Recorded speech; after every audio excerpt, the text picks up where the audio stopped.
তরুণ উদ্যোক্তাদের ধারণাগুলোকে প্রতিযোগিতার মাধ্যমে জাতীয় পর্যায়ে প্রদর্শনের উদ্যোগ নেওয়ার জন্য সংশ্লিষ্টদের প্রতি নির্দেশ দিয়েছেন অন্তর্বর্তীকালীন সরকারের প্রধান উপদেষ্টা অধ্যাপক মোহাম্মদ ইউনূস। আজ ২৯তম আন্তর্জাতিক বাণিজ্য মেলার উদ্বোধনকালে তিনি এমন নির্দেশনা দেন। দেশের রপ্তানি আয় বাড়াতে পণ্যের পাশাপাশি সেবা খাতেও মনোযোগ দেওয়ার জন্য বিনিয়োগকারীদের প্রতি আহ্বান জানান ডক্টর ইউনূস। নজরানা চৌধুরীর রিপোর্ট। বছরের প্রথম দিন থেকেই শুরু হলো আন্তর্জাতিক বাণিজ্য মেলা। পূর্বাচলের বাংলাদেশ চায়না ফ্রেন্ডশিপ এক্সিবিশন সেন্টারে এই মেলার উদ্বোধন করেন প্রধান উপদেষ্টা অধ্যাপক মোহাম্মদ ইউনূস। ইংরেজি নববর্ষের শুভেচ্ছা জানাচ্ছি। রপ্তানি উন্নয়ন ব্যুরো এবং বাণিজ্য মন্ত্রণালয় মাসব্যাপী এই মেলার আয়োজন করছে। আয়োজক বাংলাদেশ ছাড়াও 7টি দেশের 11টি প্রতিষ্ঠান সহ মোট 361টি প্রতিষ্ঠান এই মেলায় নিজেদের পণ্য প্রদর্শন ও বিক্রি করবে। এ সময় প্রধান উপদেষ্টা তরুণ উদ্যোক্তাদের ধারণাগুলো বাণিজ্য মেলায় প্রদর্শনের উদ্যোগ নেওয়ার জন্য আহ্বান জানান। এই যে কাজটা করছে সে ছোট্ট একটা জায়গায়, আপনি তারে ছোট ছোট জায়গা বন্টন করে দেন, সে শুধু দেখাবে, বোঝাবে কি, কত বিনিয়োগকারী আসবে তার কাছে। এই তো মেলার উদ্দেশ্য, যোগাযোগটা করে দেওয়া, খাপে খাপে মিলিয়ে দেওয়া। সেরকম ভাবে তরুণ তরুণীদের করতে পারি, বয়স্কদের করতে পারি। প্রতিযোগিতা হবে, প্রত্যেক উপজেলা থেকে 3 জন 4 জন যা আপনারা বিচার করেন আসবে, তাদের জায়গা পাবে, তাদের সমস্ত খরচ সরকার বহন করবে। এই মেলার প্রস্তুতি সারা বছর ধরে চলবে, জেলায় জেলায়, উপজেলায় উপজেলায় বাছাই করা কে ফাইনাল মেলাতে জায়গা পাবে, কার বুদ্ধি সবচেয়ে বেশি। দেশের রপ্তানি আয় বাড়ানোর জন্য সরকারের নেয়া নানা উদ্যোগের কথা তুলে ধরে ডক্টর ইউনূস পণ্যের বহুমুখীকরণের উপর গুরুত্ব আরোপ করেন। এ সময় তিনি ফার্নিচার পণ্যকে 2025 সালের জন্য বর্ষপণ্য হিসেবে ঘোষণা করেন। সরকারি পৃষ্ঠপোষকতায় স্থানীয় পণ্যের মান উন্নয়নে সেবা প্রদানকারী সংস্থাগুলোকে আরও শক্তিশালী করা হচ্ছে। সকলের সম্মিলিত প্রয়াসে নতুন নতুন পণ্য উদ্ভাবনের মাধ্যমে আমাদের রপ্তানিকে আরও সমৃদ্ধ করতে হবে। পণ্যের পাশাপাশি সেবা খাতে বিনিয়োগ ও রপ্তানি বৃদ্ধির লক্ষ্যে এগিয়ে আসার জন্য আমি আমাদের ব্যবসায়ী মহলকে অনুরোধ জানাচ্ছি। মেলা উদ্বোধনের পর প্রধান উপদেষ্টা মেলার বিভিন্ন প্যাভিলিয়ন ও স্টল পরিদর্শন করেন। প্রতিদিন সকাল 10টা থেকে রাত 9টা এবং ছুটির দিন রাত 10টা পর্যন্ত এই মেলা চলবে। নজরানা চৌধুরী, এনটিভি নিউজ, ঢাকা। বছরের প্রথম দিনে অষ্টম ও নবম শ্রেণীর শিক্ষার্থীরা হাতে পেল নতুন বই। তবে দেশের সব প্রান্তের সব শিক্ষার্থীর হাতে একযোগে নতুন বই তুলে দিতে না পারায় দুঃখ প্রকাশ করেছেন অন্তর্বর্তী সরকারের শিক্ষা উপদেষ্টা অধ্যাপক ওয়াহিদ উদ্দিন মাহমুদ। তিনি বলেন, পাঠ্য বইয়ে পরিমার্জন ও বিভিন্ন ষড়যন্ত্রের কারণে বছরের প্রথম দিনে সব শিক্ষার্থীদের হাতে বই তুলে দেওয়া সম্ভব হয়নি। সকালে রাজধানীর আন্তর্জাতিক মাতৃভাষা ইনস্টিটিউটে আয়োজিত অনুষ্ঠানে এসব কথা জানিয়েছেন তিনি। মইদুল ইসলামের রিপোর্ট। নতুন বছরের প্রথম দিনের প্রথম শ্রেণী থেকে নবম শ্রেণী পর্যন্ত দেশের সব শিক্ষার্থীদের হাতে পাঠ্য বই তুলে দিতে না পারলেও অনলাইন থেকে ডাউনলোড করতে পারবে সেই সব বই, যা উদ্বোধন করেন শিক্ষা উপদেষ্টা। এ সময় জাতীয় শিক্ষাক্রম ও পাঠ্যপুস্তক বোর্ড চেয়ারম্যান জানান, আগামী 20 জানুয়ারির মধ্যে সব শ্রেণীর শিক্ষার্থীরাই হাতে পাবে সব পাঠ্য বই। উৎসবের বাহুল্য বাদ দিয়ে আমরা শিক্ষাবর্ষের শুরুতে সকলের নিকট বই পৌঁছে, গুণগত মানসম্পন্ন বই পৌঁছে দেওয়াই আমাদের লক্ষ্য। জানুয়ারির 5 তারিখের মধ্যে প্রাথমিকের বাকি সকল বই, 10 তারিখের মধ্যে মাধ্যমিকের প্রায় 8টি বই এবং 20 তারিখের মধ্যে সকল বই যাবে। সেই সঙ্গে দশম শ্রেণীর শিক্ষার্থীদেরকে জোর দিয়ে সেই 5 তারিখের মধ্যে, জানুয়ারির 5 তারিখের মধ্যে দশম শ্রেণীর সকল বই দেওয়ার আমরা তৎপরতা চালিয়ে যাচ্ছি। অনুষ্ঠানে শিক্ষা উপদেষ্টা জানান, এবছর সব পাঠ্য বই দেশের ছাপাখানায় ছাপানো হয়েছে। বিগত বছরের তুলনায় উন্নত করা হয়েছে কাগজ এবং ছাপার মান। শিক্ষা উপদেষ্টা জানান, সব পাঠ্য বই দলীয় রাজনীতির প্রভাবমুক্ত করা হয়েছে। পরিমার্জন করা হয়েছে প্রাথমিক ও মাধ্যমিকের 441টি বই। শিক্ষার্থীরা যাতে সঠিক সময়ে হাতে সব পাঠ্য বই না পায়, সেজন্য নানা ধরনের ষড়যন্ত্র হয়েছে বলেও জানান তিনি। এর মধ্যে অনেক ষড়যন্ত্র ছিল, এমনকি আজকে সকালেও আমি দেখেছি যে বই বিতরণের ক্ষেত্রে কোনো জেলায় ষড়যন্ত্র করেই ওগুলো আটকিয়ে রাখা হয়েছিল। আমাদেরকে যে কত ধরনের, কত দিক থেকে বিপরীতমুখী শক্তির সম্মুখীন হতে হয়েছে, এটা কল্পনাতীত। এই বিপরীতমুখী শক্তি যে কত জায়গা থেকে আসছে সেটা আমরা বুঝতেও পারি না। বছরের প্রথম দিনে যেসব শিক্ষার্থীরা হাতে নতুন বই পেয়েছে তাদের মধ্যে ছিল উচ্ছ্বাস। বছরের শুরুতে নতুন বই পেয়ে আমি খুব খুশি হয়েছি। বছরের শুরুতে নতুন বই পেয়ে আমি অনেক খুশি। নতুন বই পড়তে অনেক ভালো লাগে। এদিকে অন্য শ্রেণীর শিক্ষার্থীরা এনসিটিবির নিজস্ব ওয়েবসাইট থেকে ডাউনলোড করতে পারবে নতুন সব পাঠ্য বই। মইদুল ইসলাম, এনটিভি নিউজ, ঢাকা। আগে সংস্কার পরে নির্বাচন, এমন বক্তব্য কোনো অর্থ বহন করে না মন্তব্য করে বিএনপির স্থায়ী কমিটির সদস্য মঈন খান বলেছেন, সংস্কার একটি চলমান প্রক্রিয়া। সংস্কারের পাশাপাশি নির্বাচনের প্রস্তুতিও চলবে। দলের স্থায়ী কমিটির আরেক সদস্য আমির খসরু মাহমুদ চৌধুরী বলেছেন, বিগত ফ্যাসিস্ট সরকারের সহযোগীদেরও চিহ্নিত করতে হবে। আলাদা অনুষ্ঠানে তারা এসব কথা বলেন। বিস্তারিত ইফতেখার রেজা রিপোর্টে। বাংলাদেশ জাতীয়তাবাদী ছাত্র দলের ৪৬তম প্রতিষ্ঠা বার্ষিকী উপলক্ষে সংগঠনের নেতাকর্মীদের নিয়ে শহীদ প্রেসিডেন্ট জিয়াউর রহমানের মাজারে শ্রদ্ধা জানান বিএনপির স্থায়ী কমিটির সদস্য আব্দুল মঈন খান।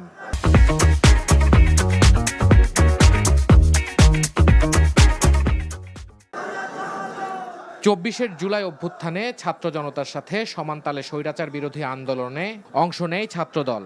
ছাত্র জনতার আন্দোলন সেটা কিন্তু ছিল এই স্বৈরাচারী গণতান্ত্রিক সরকার হাসিনার, তার বিরুদ্ধে মানুষের অধিকার প্রতিষ্ঠার আন্দোলন। শুধু গণতান্ত্রিক অধিকার নয়, অর্থনৈতিক প্রতিষ্ঠার আন্দোলন। এবং সেই আন্দোলনে দেশের সাধারণ ছাত্রদের সঙ্গে বাংলাদেশ জাতীয়তাবাদী ছাত্র দল তারা গুরুত্বপূর্ণ ভূমিকা তারা পালন করেছিল। মানব সভ্যতা বিকশিত হয়েছে সংস্কারের মাধ্যমে। আগে নির্বাচন পরে সংস্কার, এগুলো কোনো অর্থবহ প্রশ্ন নয়। সততা নীতি আদর্শ নিয়ে আগামীর বাংলাদেশ গঠনে ছাত্রদল বলিষ্ঠ ভূমিকা পালন করবে, এমন প্রত্যয় ব্যক্ত করে সংগঠনটির নেতারা বলেছেন, অতীতে ছাত্র রাজনীতির নামে সন্ত্রাস, চাঁদাবাজি, নৈরাজ্যের বিলুপ্ত করা হবে। আমাদের প্রতিজ্ঞা হলো, আমরা সততা নীতি আদর্শ নিয়ে এই ছাত্রদলের নেতাকর্মীরা আগামীর বাংলাদেশ বিনির্মাণে বলিষ্ঠ ভূমিকা পালন করবে। এদিকে চট্টগ্রামে ব্যবসায়ীদের সাথে মতবিনিময়কালে দলের স্থায়ী কমিটির আরেক সদস্য আমির খসরু মাহমুদ চৌধুরী বলেন, বিগত ফ্যাসিস্ট সরকারের সহযোগীদের বিরুদ্ধে অবস্থান নিতে হবে। একটি সরকারকে সমর্থন দিয়ে নিজের ফায়দা উসুল করেছে, এদের সাথে আমার কিসের কথা, আমার কি কথা থাকতে পারে এদের সাথে? সুতরাং আপনাদেরকে এই অবস্থান নিতে হবে। যদি নিতে পারেন তাহলে আপনারা সফল হবেন। বিএনপি ক্ষমতায় গেলে সংসদের মাধ্যমে ৩১ দফা বাস্তবায়ন করবে বলেও জানান বিএনপি নেতা Amir Khasru Mahmud Chowdhury. Iftekhar Reza, NTV news, Dhaka. July শহীদ স্মৃতি ফাউন্ডেশন থেকে সাহায্য প্রার্থীদের তালিকা যেন প্রশ্নবিদ্ধ না হয় সে চেষ্টা করা হচ্ছে বলে জানিয়েছেন ফাউন্ডেশনের সাধারণ সম্পাদক সার্জিস আলম। 2024 সালের 31 ডিসেম্বর পর্যন্ত জুলাই শহীদ স্মৃতি ফাউন্ডেশনের সকল কার্যক্রম ও হিসাব প্রকাশ উপলক্ষে ফাউন্ডেশন কার্যালয়ের সামনে প্রেস ব্রিফিংয়ে তিনি কথা বলেন। সার্জিস আলো বলেন, আহত না হয়েও জুলাই শহীদ স্মৃতি ফাউন্ডেশন থেকে অর্থ সহায়তা যাচ্ছেন অনেকেই। এই সংকট সমাধানের চেষ্টা চলছে। এখন পর্যন্ত ফাউন্ডেশন থেকে 2229 জন শহীদ ও আহত পরিবারকে 32,700,000 টাকা সহযোগিতা করা হয়েছে বলেও জানান সার্জিস। প্রশ্নের জবাবে তিনি জানান, অর্থ সহায়তার পাশাপাশি আহতদের কর্মসংস্থানের ব্যবস্থাও করা হবে।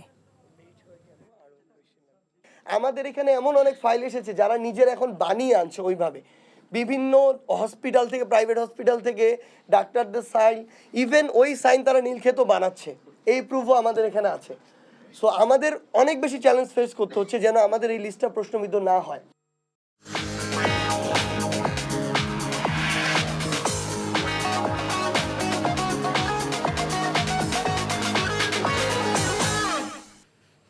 এবারে নগদ নিবেদিত অর্থনীতির খবর। বন্ধ ঘোষণার এক সপ্তাহ পর আগামীকাল থেকে চট্টগ্রাম ভিত্তিক বিতর্কিত শিল্পগোষ্ঠী এস আলম গ্রুপের 9টি কারখানা চালুর সিদ্ধান্ত নিয়েছে কর্তৃপক্ষ। এস আলম গ্রুপের কর্মকর্তারা জানিয়েছেন, বৃহস্পতিবার থেকে এসব কারখানা খুলে দেওয়ার সিদ্ধান্ত নিয়েছে কর্তৃপক্ষ। এর আগে গত 24 ডিসেম্বর নোটিশে বলা হয়, কর্তৃপক্ষের নির্দেশক্রমে অনিবার্য কারণবশত পরবর্তী নির্দেশ না দেওয়া পর্যন্ত কারখানাগুলো বন্ধ থাকবে। নোটিশ দেখে তাৎক্ষণিকভাবে বিক্ষোভ করেন কারখানা শ্রমিকেরা। তবে পরিস্থিতির উন্নতি হলে আবারও কারখানা চালুর আশ্বাস দেন কর্মকর্তারা। কর্মকর্তারা জালিয়াতির মাধ্যমে ঋণ নিয়ে 1092 কোটি 46 লাখ টাকা আত্মসাতের অভিযোগে গত সপ্তাহে সাইফুল আলমের ছেলে আহসানুল আলম সহ 58 জনের বিরুদ্ধে মামলা করেছে দুদক। ক্ষমতাচ্যুত আওয়ামী লীগের আমলে সুবিধাভোগী ব্যবসায়িক গোষ্ঠী হিসেবে পরিচিত এস আলম গ্রুপের কর্ণধার সাইফুল আলম সাবেক প্রধানমন্ত্রী শেখ হাসিনার ঘনিষ্ঠ হিসেবে পরিচিত।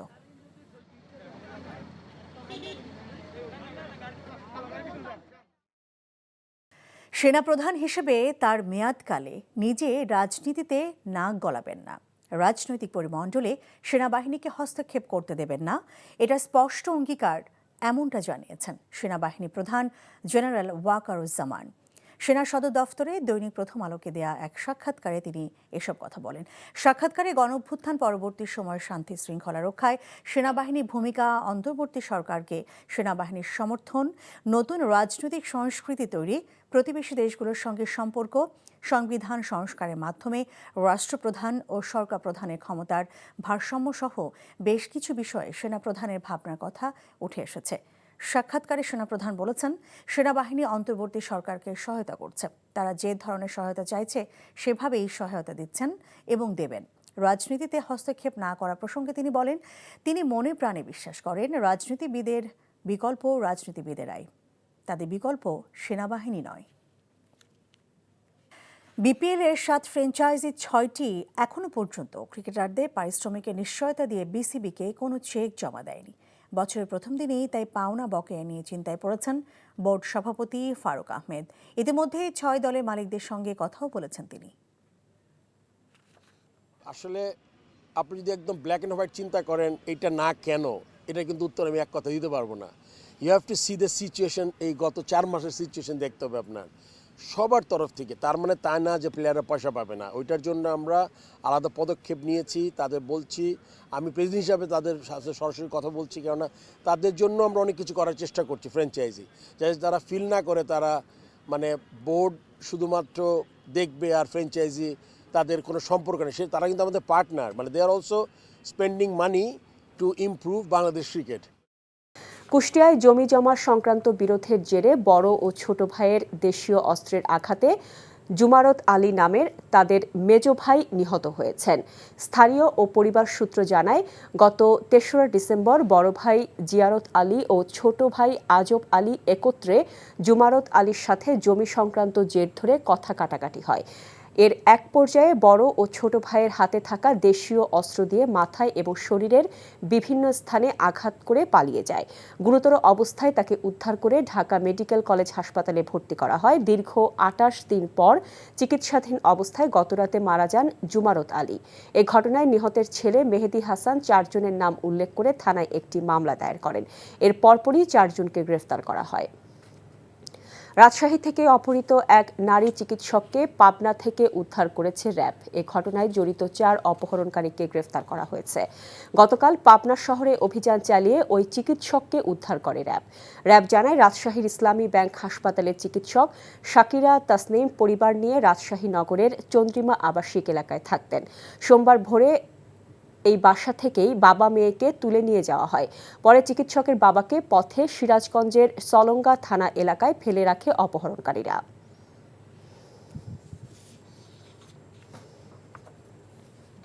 চট্টগ্রামে ইসকন সমর্থকদের হাতে আইনজীবী সাইফুল ইসলাম আলিফ হত্যা মামলা দ্রুত নিষ্পত্তির দাবিতে কর্মসূচি পালন করেছে চট্টগ্রাম জেলা আইনজীবী সমিতি। দুপুরে আদালত ভবন চত্বরে আয়োজিত কর্মসূচিতে বক্তারা অভিযোগ করে বলেন, ইসকন নেতা চিন্ময় কৃষ্ণের উস্কানিতে আলিফকে হত্যা করা হয়েছে। এ ঘটনায় দায়ের করা মামলা শুরুতে সচল থাকলেও এখন তা ধীরে চলছে। এ ঘটনায় আইনজীবীদের ক্ষুব্ধ করছে উল্লেখ করে মামলাটি দ্রুত বিচার আদালতে স্থানান্তরের দাবি জানান তারা।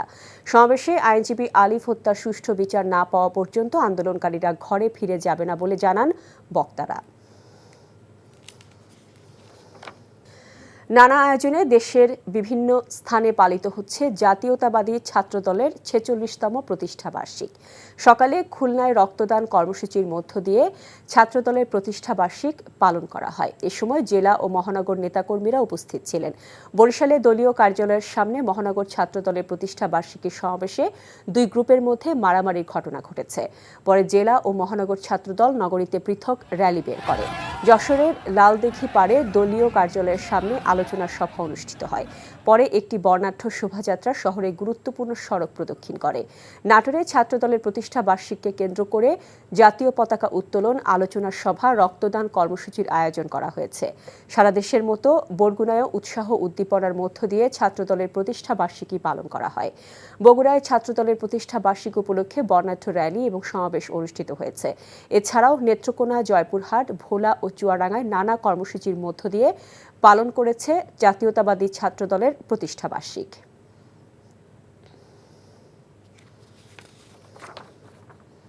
গোপালগঞ্জের কাশিয়ানীতে সড়ক ও ব্রিজ নির্মাণের কাজ শেষ না করেই প্রকল্প কর্মকর্তা এবং ঠিকাদারের বিরুদ্ধে টাকা আত্মসাতের সত্যতা পেয়েছে দুদক। সকালে জেলা দুর্নীতি দমন কমিশনের উপপরিচালক মোহাম্মদ মশিউর রহমানের নেতৃত্বে গোপালগঞ্জ জেলা পরিষদে অভিযান চালানো হয়। দুদক জানায় 2014-15 অর্থ বছরে কাশিয়ানীর মাইচকান্দি থেকে আরুয়াকান্দি গ্রাম পর্যন্ত 3 কিলোমিটার এইচবিবি সড়ক এবং খালের উপর 3টি ব্রিজ নির্মাণ কাজ হাতে নেয় জেলা পরিষদ। প্রতিটি ব্রিজে 12 মিটার করে সংযোগ সড়ক থাকার কথা থাকলেও কাজ শেষ না করে প্রকল্পের টাকা উত্তোলন করে আত্মসাৎ করা হয়। এদিকে ব্রিজের সংযোগ সড়ক না থাকায় 9 বছর ধরে ভোগান্তি পোহাচ্ছে জনগণ। প্রকল্পটির বরাদ্দ ছিল 90 লাখ টাকা। এর মধ্যে সংযোগ সড়ক সহ 6,47,000 টাকার কাজ না করেই টাকা তুলে নেওয়া হয়। মূল ঠিকাদার অন্যজন হলেও কাজটি করেন স্থানীয় আওয়ামী লীগ নেতা সাইফুল ইসলাম। মাদারীপুরের শিবচরে ডাকাত দল বিআরবি কেবলের বিক্রয় কেন্দ্রে হানা দিয়ে প্রায় লাখ টাকার মালামাল ও নগদ অর্থ লুটে নেওয়ার অভিযোগ উঠেছে।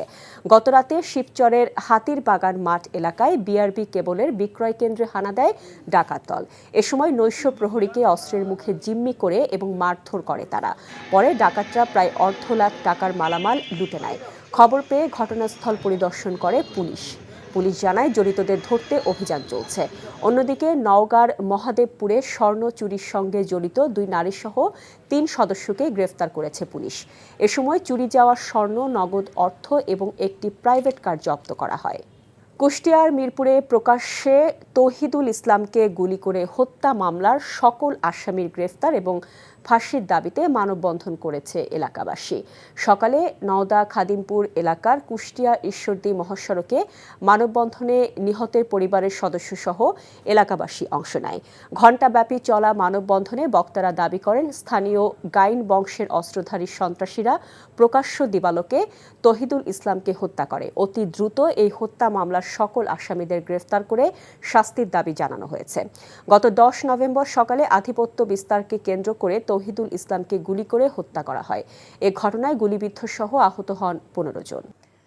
বিএনপির ভারপ্রাপ্ত চেয়ারম্যান তারেক রহমান বলেছেন, যারা জনগণের মুখোমুখি হতে ভয় পায় কিংবা ভিন্ন কোনো উদ্দেশ্য আছে তারাই নির্বাচন নিয়ে বিভ্রান্তি সৃষ্টি করছে।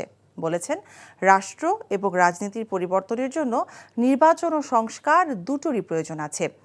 ছাত্রদলের প্রতিষ্ঠা বার্ষিকীর আলোচনায় তিনি বলেন, মানুষ নতুন কোনো দলকে গ্রহণ করবে নাকি বর্জন করবে তা নির্ধারিত হবে নির্বাচনের মাধ্যমে। ইমরুল হাসানের রিপোর্ট। প্রতিষ্ঠার 46 বছর পার করল বাংলাদেশ জাতীয়তাবাদী ছাত্রদল। এই উপলক্ষে আলোচনা সভার আয়োজন করে সংগঠনটি। লন্ডন থেকে অনলাইনে যুক্ত হয়ে সবাইকে ইংরেজি নতুন বছরের শুভেচ্ছা জানিয়ে বিএনপির ভারপ্রাপ্ত চেয়ারম্যান তারেক রহমান বলেন, ছাত্র জনতার গণ অভ্যুত্থানে নতুন দেশ গড়ার সুযোগ সৃষ্টি হয়েছে। হঠকারী কিছু করে সেই অভ্যুত্থানের আকাঙ্ক্ষাকে বিনষ্ট হতে দেয়া যাবে না। কোনো হঠকারী সিদ্ধান্তের কারণে যাতে গণ অভ্যুত্থানের আকাঙ্ক্ষা বিনষ্ট হবার পরিস্থিতি সৃষ্টি না হয়, এ ব্যাপারে ছাত্রদলের প্রতিটি নেতাকর্মীকে সতর্ক এবং সজাগ থাকতে হবে। নতুন দল গঠনের উদ্যোগকে স্বাগত জানিয়ে তারেক রহমান বলেন, ভোটের মাধ্যমে নির্ধারণ হবে তাদের গ্রহণযোগ্যতা। সংস্কার ও নির্বাচন ইস্যুতে বিএনপির অবস্থানও তুলে ধরেন তিনি। দেশে প্রয়োজনে আরো নতুন রাজনৈতিক দলের উত্থান ঘটবে, এটি গণতান্ত্রিক রীতি। এ নিয়ে বিচলিত হবার কোনোই কিছু নেই। রাষ্ট্র ও রাজনীতির প্রয়োজনে বিএনপি সকল গণতান্ত্রিক উদ্যোগকে স্বাগত জানায়। জনগণ কোনো রাজনৈতিক দলকে গ্রহণ করবে কিংবা বর্জন করবে, নির্বাচনের মাধ্যমে সেই রায় দেবে জনগণের আদালত। তবে যারা জনগণের আদালতের রায়ের মুখোমুখি হতে ভয় পায় কিংবা যাদের ভিন্ন কোনো উদ্দেশ্য রয়েছে, তারাই নির্বাচন অনুষ্ঠান নিয়ে নানা রকম বিভ্রান্তি সৃষ্টি করে। বিএনপি মনে করে রাষ্ট্র, রাজনীতি এবং রাজনৈতিক দলের গুণগত পরিবর্তনের জন্য সংস্কার এবং নির্বাচন উভয়ই প্রয়োজন। বিদ্যমান ব্যবস্থাকে সময়োপযোগী করতে সংস্কার একটি অনিবার্য ধারাবাহিক প্রক্রিয়া। একইভাবে গণতান্ত্রিক ব্যবস্থাকে টেকসই এবং প্রাতিষ্ঠানিক রূপ দিতে নির্বাচনই সবচেয়ে বেশি গুরুত্বপূর্ণ ও কার্যকর পন্থা। সংস্কারের অগ্রাধিকার ভুল হলে অন্তর্বর্তী সরকারের কার্যক্রম নিয়ে জনগণ প্রশ্ন তুলব বলে মনে করেন তারেক রহমান। ইতিমধ্যেই জনগণের মনে প্রশ্ন উঠেছে, পলাতক স্বৈরাচারের আমলে সৃষ্ট বাজার সিন্ডিকেট ভেঙে দ্রব্যমূল্য জনগণের ক্রয় ক্ষমতার ভেতর আনতে সরকার কি কি পদক্ষেপ নিয়েছে। ফ্যাসিস্ট আমলে দায়ের করা লক্ষ লক্ষ মামলায় এখনো কেন প্রতিদিন অকারণে মানুষকে আদালতে বারান্দায় ছুটোছুটি করতে হচ্ছে। অন্তর্বর্তীকালীন সরকার অগ্রাধিকার নির্ধারণের ব্যর্থতার পরিচয় দিলে ষড়যন্ত্রকারীরা 2024 সালের গণ অভ্যুত্থানের স্পিরিট বিনষ্ট করার সুযোগ নেবে। আলোচনায় বিএনপির মহাসচিব বলেন, সংস্কারের নামে এমন কিছু মেনে নেওয়া হবে না যাতে গণতন্ত্র বিঘ্নিত হয়। মানুষের প্রয়োজনের সঙ্গে সঙ্গে সমাজের প্রয়োজনের সঙ্গে সঙ্গে সংস্কার আনতে হবে, কিন্তু তাই বলে সংস্কারের নাম করে আমরা এমন কিছু হতে দিতে পারি না যেটা আমার গণতন্ত্রকে বিঘ্নিত করবে। Imrul Hasan, NTV news, Dhaka.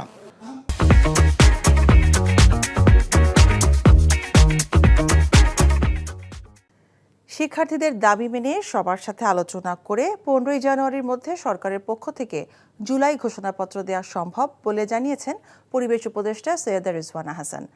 বিকেলে সচিবালয়ে সাংবাদিকদের কথা বলেন তিনি। নতুন বছরে জুলাই অগাস্ট হত্যাকাণ্ডের বিচার, রাজনৈতিক মতৈক্য গড়ে প্রস্তাবিত সংস্কার এবং নির্বাচনের রোড ম্যাপ ঘোষণা করাই সরকারের লক্ষ্য বলেও জানান সৈয়দা রিজওয়ানা। রিপোর্ট করছেন রকনউদ্দিন। সচিবালয়ে অগ্নিকাণ্ডের তদন্ত প্রতিবেদনে সরকার সন্তুষ্ট বলে জানিয়েছেন পরিবেশ বিষয়ক উপদেষ্টা। বলেন, তারপরও সব বিষয়ে নিশ্চিত হবার জন্যই আলামত বিদেশে পাঠানো হয়েছে। যদি সত্যি এটা নাশকতা হতো তাহলে ঘটনাটা কিরকম ঘটতে পারত সেটা দেখিয়েছেন। এ সময় সাংবাদিকদের প্রশ্নের জবাবে সৈয়দা রিজওয়ানা বলেন, নতুন বছরে আইন শৃঙ্খলা পরিস্থিতি ও নিত্যপণ্যের দাম স্বাভাবিক রাখতে চায় সরকার, তবে মূল লক্ষ্য তিনটি। বিচার নিশ্চিত করা এই জুলাই আগস্টে হত্যাকাণ্ড এবং যে বর্বরতা চলেছে তার। দ্বিতীয় হচ্ছে যে সমস্ত সংস্কার করার প্রস্তাবনাগুলো আসবে সেগুলোর ব্যাপারে রাজনৈতিক মতৈক্য গড়ে সেই সংস্কারগুলো করা। আরেকটা হচ্ছে আমাদের নির্বাচনের একটা ক্লিয়ার রোড ম্যাপ ডেভেলপ করা।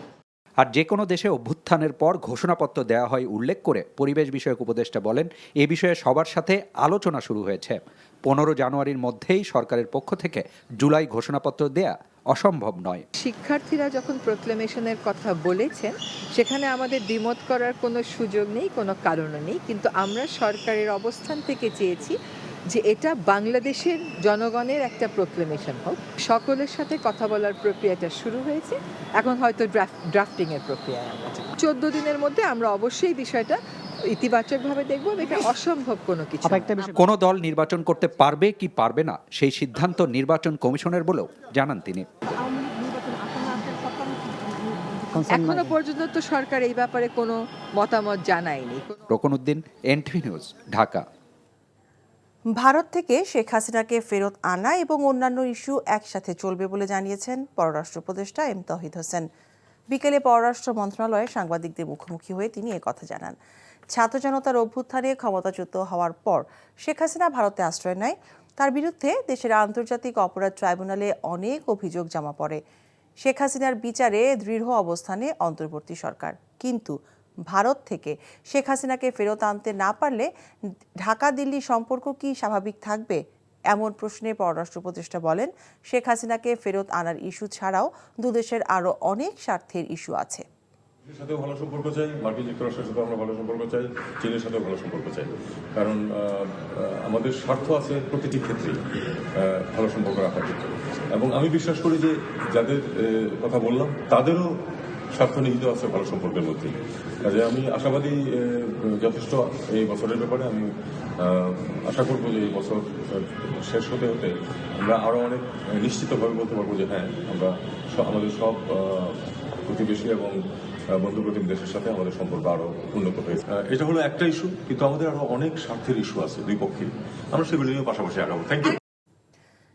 ডিএনএ এক্সক্লুসিভ বাংলাদেশে মোহাম্মদ ইউনূসের কথিত অপারেশন অক্টোপাস বিশ্লেষণ শিরোনামে ভারতীয় সংবাদ মাধ্যম জি নিউজের সাম্প্রতিক প্রতিবেদনটি সম্পূর্ণ মিথ্যা এবং বানোয়াট বলে জানিয়েছে প্রধান উপদেষ্টার প্রেস উইং তার যাচাইকৃত Facebook page CA press wing ফ্যাক্টসে পোস্ট করা এক বিবৃতিতে দাবি করা হয় এই সংবাদটি প্রফেসর ইউনূসের নেতৃত্বাধীন বাংলাদেশের অন্তর্বর্তী সরকারের বিরুদ্ধে ভারতীয় মিডিয়ার একটি সুপরিকল্পিত প্রচারণার অংশ। বাংলাদেশকে অস্থিতিশীল করার অসৎ উদ্দেশ্য নিয়ে পরিচালিত এই ধরনের অপপ্রচারে মনোযোগ না দেওয়ার জন্য সবাইকে আহ্বান জানানো হয় প্রধান উপদেষ্টার প্রেস উইংয়ের পক্ষ থেকে। বছরের শুরুতে রাজধানীসহ সারা দেশে বেড়েছে শীতের তীব্রতা। আবহাওয়া অফিস বলছে কুয়াশার স্থায়িত্ব এবং বাতাসের কারণে শীত বেশি অনুভূত হচ্ছে। দুদিন পর এই অবস্থার কিছুটা উন্নতি হবে, তবে আগামী 10 দিনের মধ্যে দেশের বিভিন্ন অঞ্চলের ওপর দিয়ে শৈত্যপ্রবাহ বয়ে যেতে পারে বলেও জানিয়েছে সংস্থাটি। মেজবা হাসানের রিপোর্ট। কুয়াশার চাদরে মোড়ানো দেশের উত্তরাঞ্চল। নতুন বছরের প্রথম দিনে সূর্যের আলো দেখেনি এ অঞ্চলের মানুষ। সেই সাথে হিমেল বাতাস বাড়িয়ে দিয়েছে শীতের তীব্রতা। কনকনে শীতে স্থবির হয়ে পড়েছে জনজীবন। আর দিনাজপুরে দিনের সর্বনিম্ন তাপমাত্রায় শীত অনুভূত হচ্ছে আরও বেশি। প্রচণ্ড ঠান্ডা আজকে সারা দিন বাতাস, শীতের বস্ত্র নাই, কাপড় নাই, কম্বল নাই, কিভাবে আমরা চলবো, কিভাবে আমরা খাবো? হ্যাঁ, আমাদের মতো মানুষের এখন বাইরে বাড়ানোর মুশকিল হয়ে গেছে। দেশের কয়েকটি স্থানে কুয়াশা ভেদ করে সূর্য উঁকি দিলেও কমেনি কুয়াশা ও শীতের দাপট। মানে একটার পরে মনে একটু হালকা রোদ দিছিল, তারপরে আবার বাতাসের জন্য ঠান্ডা বাইরে বের হতে যাচ্ছে না আর কি। ঠান্ডা খুব, ছেলে পেলে নাই, ছাত্রছাত্রী নাই, ব্যবসা একদম চলতেছে না আমাদের। এখন খুব কষ্ট হচ্ছে, পুরো বয়স্ক লোকের বাচ্চাদের, অসুস্থ লোকের কষ্ট হচ্ছে, এমন ঠান্ডা দিনাজপুরে আছে। আবহাওয়া অফিস বলছে আরও 3 দিন থাকতে পারে বাতাসের তীব্রতা। হিমেল বাতাস ও কুয়াশা কেটে গেলে হতে পারে বৃষ্টিপাত। সেই সাথে শৈত্য প্রবাহের পূর্বাভাস দিয়েছে সংস্থাটি। অনেক সময় দেখা যাবে যে টেম্পারেচার অনেক কমে আসছে, কিন্তু বাতাস নাই, তো মোটামুটি একরকম পজিশন। আর এখন যদি বাতাসটা থাকে, ওই আমাদের কোল্ড ওয়েভ বা শৈত্যপ্রবাহের একটা অবস্থা তৈরি করেছে। এরকম পরিস্থিতি থাকতে পারে 3 তারিখ পর্যন্ত। আমরা ধারণা করছি যে 10 তারিখের কাছাকাছি সময়ে হয়তো বা বাংলাদেশে কিছু অংশ কোল্ড ওয়েভ আসতে পারে। এর আগে তেমন একটা সম্ভাবনা আমরা দেখি না। এদিকে শীতে নানা রোগে আক্রান্ত হচ্ছে মানুষ। হাসপাতালে বাড়ছে রোগীর সংখ্যা। শীতের প্রকোপে এখানে কিছু ডায়রিয়া রোগীর সংখ্যা বৃদ্ধি পেয়েছে এবং শিশুদের ক্ষেত্রে নিউমোনিয়া এবং ডায়রিয়া এবং পাতলা পায়খানা সহ অন্যান্য রোগেও আক্রান্ত হচ্ছে। ঠান্ডা, কাশি, জ্বর, ভর্তি না করে ওষুধ নিয়ে গেছিলাম বাসায়, ঠান্ডা কমছে না, কাউকে ভর্তি করছে। বাচ্চা নিউমোনিয়া হচ্ছে, মোটামুটি 4 দিন হয়েছে, মোটামুটি বাচ্চা একটু সুস্থ। শীতে সচেতন থাকার পাশাপাশি পুষ্টিকর খাবার খাওয়ার পরামর্শ দিয়েছেন চিকিৎসকরা।